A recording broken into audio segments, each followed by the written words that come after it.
maybe? Yeah, sure. So we'll cover some of the fundamental technology of the footwear product. So there are a few elements that's a big breakthrough in our opinion. The first thing is the Zoomx foam that's being used in this product.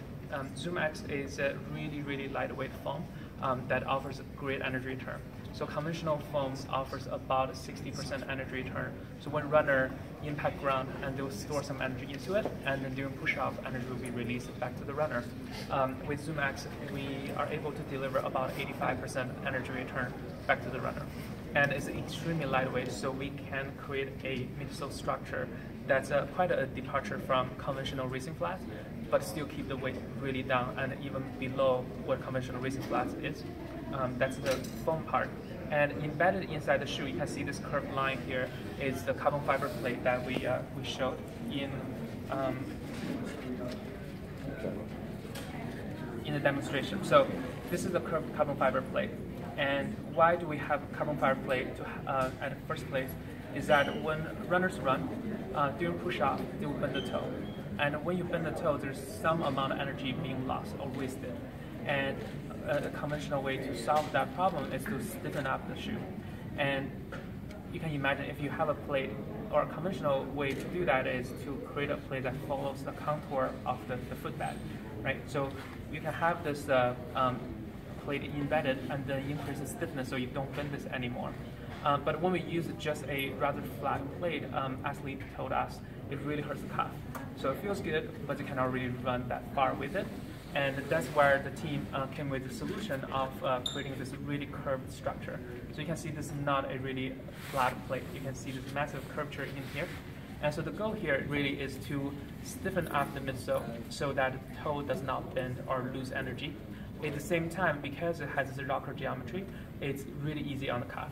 So that's the combination of the two demands in terms of biomechanics, and then that's sandwiched in this really thick Zoomx foam. And then by having this curvature, another huge benefit is that we allow the midfoot and forefoot zone to really have the foot in contact with the foam. And then that's where we have the highest, pressure underfoot, and have the foam direct contact with foot. It was extremely helpful. So just to add to that, we're very fortunate to work with some of the best athletes in the world. And when we really do take the time to listen to our athletes, we've heard some great things that really helped us. So Gung talked about when we first started this program, we started out with really low profile shoes, thinking it's a racing shoe, we need to be super lightweight. And as we're working with the athletes and really, spending some time with them and discussing, having that protection from the ground, so having enough cushioning underfoot is really important so they can actually get that protection, right? Because the concrete hurts over the course of 26 miles. The other thing was just in terms of want to be able to have that propulsion and that continual movement forward. And as Gung had talked about with this plate here, you really get more of a rocker sensation or like a rolling forward sensation. And then this shoe is super light. So our Streak 6, which we consider one of our best racing shoes for the distance, it's about a 200-gram shoe. This shoe here for men's 10 is 168 grams. So we're able to provide the extra cushioning that our athletes need in a much lighter shoe. Okay. You said these shoes will be on sale in a month. This one here. This one, okay. Yeah, so this is a Vaporfly 4%. Yeah. And, yeah. Which are the main differences between the shoe will be on sale and the shoe that athletes are using tomorrow? Yeah, so the one-word answer is customization. So this is a product that has been tested, and then a lot of our elite and the local athletes have been using this to win races, and then also breaking their personal best. And then this is our performance fundamental that we use to build this customized product for 3 athletes.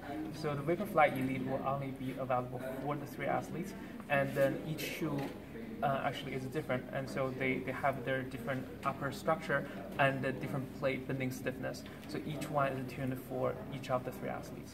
Okay, but it has all the parts of the other shoe. The foam will be the same. The foam, the thickness, the plate, it's all the same in both the shoes. Okay. Yeah. So the different stiffness of. Okay. Yeah. They are finally approved from IAF. IAA. Yeah. So Yeah, so the conversation is that, so we're definitely in conversation with AWF, and then the product so far we don't have, we haven't used any elements that have not been used in distance running shoe before. So yeah, we're very confident that we have a solution here that's fair. Just a little set on that. The IAAF doesn't have a set of testing protocols at all. They have a very generic, vague guideline.